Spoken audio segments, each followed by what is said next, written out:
जल्दी से सोच समझ के बताएंगे। देखो मैं आपको सबसे पहले ना भाग विधि सिखाता हूं। भाग विधि क्या होती है, टॉपिक डालेंगे भाग विधि। इसी सवाल के माध्यम से आपको सिखाऊंगा भाग विधि। भाग विधि क्या होती है, हालांकि ये हमें छठी 7वीं क्लास में सिखाया जाता है भाग विधि को, तो यहां पर सीखते हैं। यहीं से भाग विधि के थ्रू ही हम बता पाएंगे कि इसमें वह कौन सी छोटी से छोटी संख्या जोड़ूं, कौन सी संख्या घटाऊं कि ये पूर्ण वर्ग बन जाए। इसी क्वेश्चन में आप बड़े से बड़ा कॉन्सेप्ट सीख जाएंगे। आपको ध्यान से अगले 2 से 3 मिनट देखनी है बस ये वीडियो, अगले 2 से 3 मिनट। और जो जिंदगी भर का हमारा कंफ्यूजन है ना कि यार भाग विधि समझ में नहीं आती मुझे, वो आपको क्लियर हो जाएगी। देखना मैं बहुत ही आराम से आपको बताऊंगा। मैंने यहां पर लिखा 2505, मैंने संख्या लिखा 2505। बच्चे इस तरह से कुछ बना दो, इस तरीके से इसको बंद कर दो। अब करना क्या है आपको, पीछे से ना, पीछे की तरफ से दो दो जोड़े बनाते लाओ, दो दो संख्या के जोड़े बनाते लाओ। जैसे 2 जोड़ा बना दिया और फिर 2 जोड़ा बना दिया, दो दो संख्या के जोड़े बनाए। मैंने क्या कहा, मैंने कहा कि 2505 लिखा और फिर दो दो मैंने यहां पर जोड़े बना दिए। अब जो पहला जोड़ा है ना 25, सामने देखेंगे। अब जो पहला जोड़ा है 25, बच्चे कोई एक संख्या यहां पर लिखो, जो आप यहां पर लिखोगे उसी को आपने यहां पर लिखना होगा।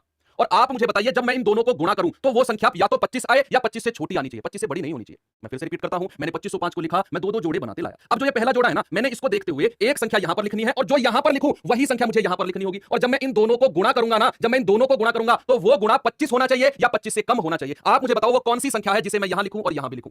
बड़ी से बड़ी संख्या लिखनी है, छोटी से छोटी नहीं। छोटी से छोटी तो बहुत सारी हो सकती है, बड़ी से बड़ी संख्या। बड़ी से बड़ी संख्या कौन सी हो सकती है बच्चे, आप 4 और 4 लिख सकते हो, 4 चौक 16 लिख सकते हो, लेकिन इससे भी तो बड़ी कोई संख्या हो सकती है। आप ये भी तो लिख सकते हो 5 गुणा 5।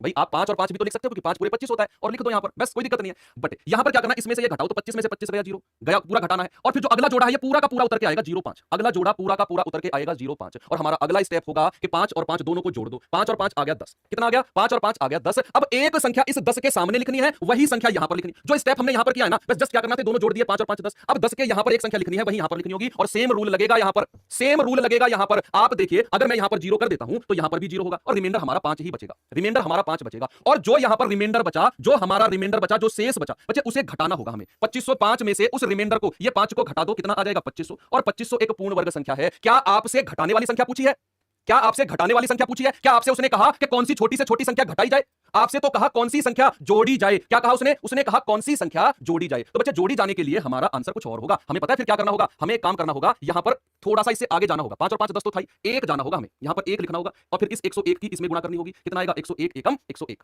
कितना आएगा, 101 एकम 101। और फिर आप इन दोनों का डिफरेंस देख लो, 101 में से 5 गया, कितना आएगा 96। आपका आंसर 96 होगा कि 96 संख्या मुझे इसमें जोड़नी होगी।